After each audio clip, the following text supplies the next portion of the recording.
There's a whole mess going on Genshin Twitter over Ayato's clothing. I believe it all started with this tweet that says, "So I noticed something funny about Ayato's clothes. The sleeves are like a furusode, a type of kimono worn by young unmarried women for events. One of the reasons why the sleeves are long is to attract male attention by swinging the sleeves. Remember this when you play him." Oh, and by the way, thank you everybody who has tagged me to this whole situation. I appreciate it. That person then continued with some more tweets, essentially saying that their point is bolstered and that Ayato is definitely wearing sleeves that are basically a woman's sleeves. The main tweet in that thread, by the way, collecting over 18,000 likes. Well, then there was a response of sorts with almost 30,000 likes, saying, "A popular misunderstanding occurred about Ayato. His clothes are based not on furusode, girls' kimono, but on Japanese nobles.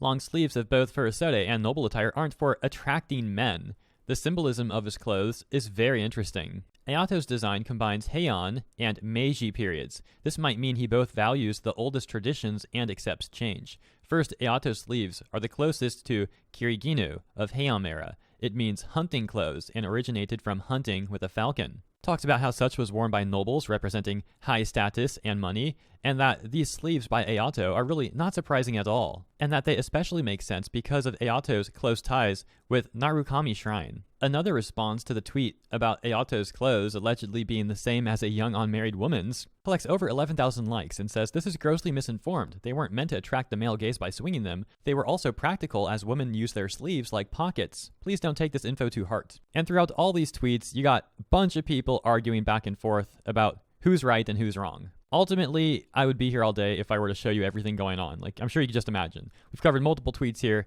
in the tens of thousands of likes. So you can imagine the responses to all of those individually and like the responses to the responses. I think the obsession with trying to make Ayato's clothes, meaning that he's like trying to attract a male gaze or something, is kind of odd.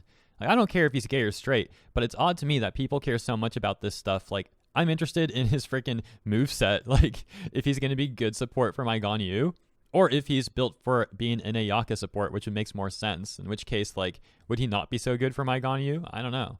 And then there's other people saying that he might be a DPS. So I'm just curious what his gameplay is going to be like, really. And then you got people on Twitter spending like all day arguing about his sexual preferences.